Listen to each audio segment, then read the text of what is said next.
All right, get ready because today we're going deep into Speyside single malts. But there's a twist. We're looking at it all from the view of a serious rum fan. Oh, wow. Yeah, that's right. We've got a review of the Inchgower 12-year-old, the Whiskymessen Malton 2025. Okay. It's by Jan Ort over on Whisky.dk. That's a Danish whiskey website. Now, that's an interesting take. You don't often get a rum person, heading into Speyside. Exactly. So we'll see what he finds in this whiskey. But before we get into the Inchgower itself, let's set the scene a bit. So when you think Speyside, what comes to mind? Well, Speyside, it's almost the same as single malt Scotch. It's this region in Scotland, just full of distilleries, like the most distilleries in the world, I think. And some of the biggest names are all from Speyside. Oh, yeah, like the Glenlivet, Glenfiddich kind of crew. Right? Exactly. Your classic Speyside whiskeys. Yeah. Often known for being very smooth, very approachable, good if you're new to single malts. Okay, so that makes sense. So we've got the big names, but I'm guessing there's more to Speyside than just these, household names. Oh, for sure. Yeah, while Speyside definitely has those bottles you see everywhere, it also has some really rare, super old stuff. We're talking whiskeys aged for decades. Wow. I think one Speyside distillery even released an 81-year-old whiskey 81 years. that sold for $1.5 million at auction. 1.5 million. Yeah. Wow. I knew old whiskey could be pricey, but that's insane. It makes you wonder who's buying those. Right. Whiskey's definitely a serious investment for some people. But let's get back to the whiskey we're looking at today, the Inchgower 12-year-old. Right. This one is more of that accessible Speyside kind, wouldn't you say? Yeah, definitely. Actually, Jan even says in his review that he was surprised by the price. He thought it would be way more. Yeah, that makes sense with Speyside's reputation. But 12 years, while a good age, it is quite common, especially in this region. It usually means the whiskey is well-rounded, with a good balance from the oak and the distillery style. Okay, so we've got a rum fan trying out a classic, affordable Speyside. Makes me even more curious to hear what he thinks. Speaking of which, let's get into those tasting notes. What kind of sensory journey does this whiskey take Jan on? Well, he says the color is ravgildant. Ravgildant. Yeah, it means golden amber, basically. Ah, okay. So, that classic rich color of aged whiskey. I bet it smells incredible. What does he get on the nose? He gets linghoning and butter.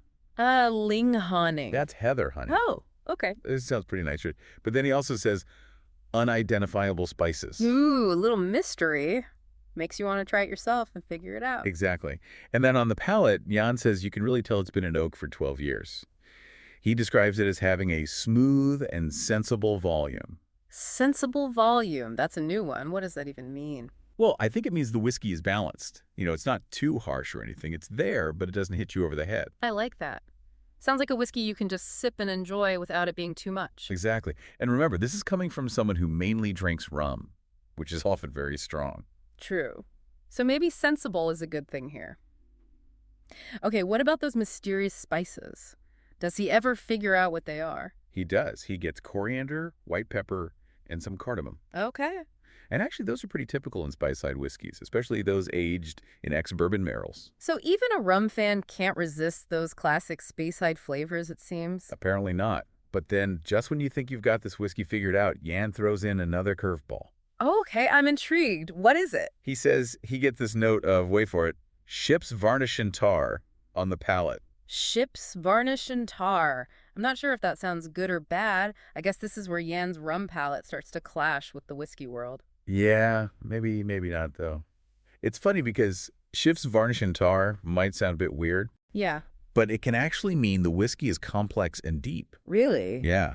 It often comes from the type of oak casks they use for aging. Certain casks, like ones that held sherry or other fortified wines, can give the whiskey these, maritime qualities.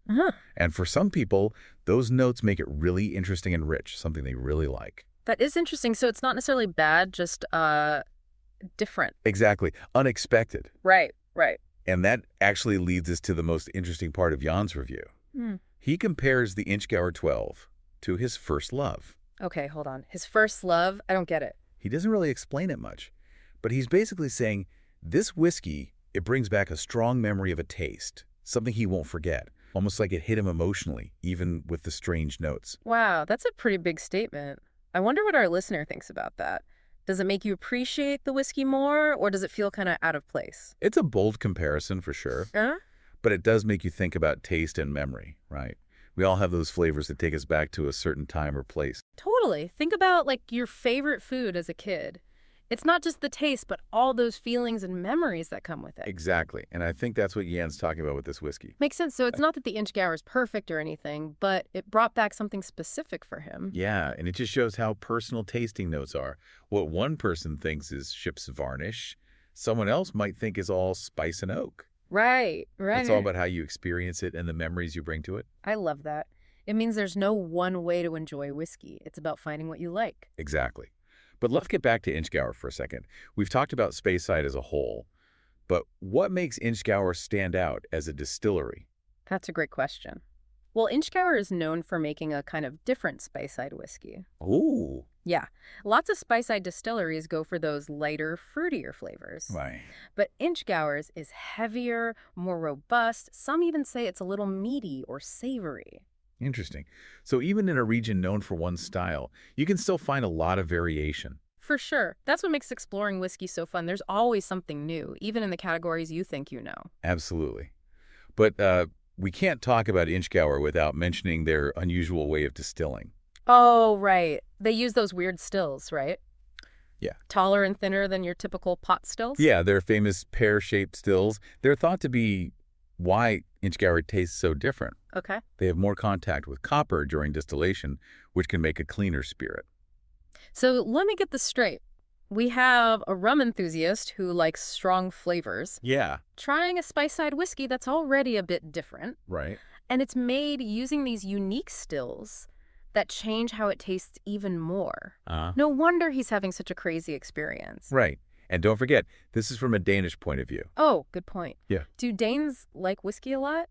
Or Inchgower specifically? Well, Denmark actually has a huge whiskey scene. Yeah. They're big on independent bottlers who get casks from different distilleries, including Inchgower, and release them under their own labels. So Jan might have tried Inchgower before, maybe from a Danish bottler. That adds another whole layer to this. We're not just talking about the whiskey itself, but the whole cultural side of it, too. Exactly. And it makes you wonder how someone from a different whiskey culture might experience the same bottle. It's like those tasting notes, right? Subjective and shaped by what we've experienced ourselves. For sure. So we've got the region, the distillery, their special way of making it, the cultural angle, and then Jan's own tastes and memories, all shaping how he experiences this whiskey. No wonder he's comparing it to his first love. Yeah, it's a powerful image. But I'm curious, did he actually enjoy it? Good question. He doesn't actually say, I loved it or I hated it. He keeps it open, focusing more on what it was like to taste it and the memories it brought up. Which is almost more interesting, right? It's not just a thumbs up or down, but a whole journey. Totally. It's about exploring, discovering, and the emotional side of it. So what does Jan's final thought on the Inchgower 12 tell us about the whiskey itself? Well, it definitely leaves a mark. It's not just your average forgettable whiskey. It has character, complexity, and it makes you think and talk about it. And maybe that's the biggest takeaway here. It's not about finding a whiskey everyone loves, but finding ones that challenge us, remind us of things, and make us think about whiskey in new ways. Couldn't have put it better myself. Seems like Jan, even though he's a rum guy, found something special in this Speyside single malt. And it makes me wonder, what other hidden gems are out there in the whiskey world, right? If a rum fan can find so much to like in a Speyside, maybe we should all try new things more often. I'm with you on that. It's a good reminder that there's always something new to discover, even in stuff we think we know. Who knows, maybe we'll find our own whiskey first love along the way. Exactly. Okay, so before we let our listener go on their own whiskey adventures, let's go over what we learned from Jan's review of the Inchgower 12. Sounds good. We started by looking at Speyside in general. You know, that region known for having tons of distilleries and all kinds of single malt styles. Right. From the famous brands to those crazy old expensive bottles, Speyside has something for everyone. And then we focused on Inchgower, which makes a slightly bolder, different kind of Speyside whiskey, partly because of those unique pear-shaped stills they use. Right. We went through Ennen's tasting notes, that whole mix of flavors, heather, honey, butter, those mystery spices at first, the smooth and sensible volume, and of course, that unexpected ship's varnish and tar. Yep. And we talked about how those tasting notes, even though they're subjective, showed us not only what the whiskey is like, but also how a rum lover experiences Speyside maybe for the first time. And we can't forget that awesome analogy Jan used, comparing the Inchgower 12 to his first love, really made us think about how taste, memory, and feelings are all connected. Definitely. It reminds us that enjoying whiskey is more than just picking out flavors. It's the whole experience, the personal meaning, and the stories behind each bottle. So true. So as we wrap up our deep dive into Speyside from a rum enthusiast perspective, what's the one thing you want our listener to take away? That's a good one, I think is. Don't be scared to try something new, whether it's a new whiskey region, a distillery you've never heard of, or even a whole different type of spirit. There's a whole world of flavors out there. Yeah. You never know what awesome thing you might find, or what old memory might come back with just one sip. I love that. Okay, well, that's all the time we have for today. To our listener, go explore, and may your next whiskey be full of amazing surprises. Until next time. Cheers to that.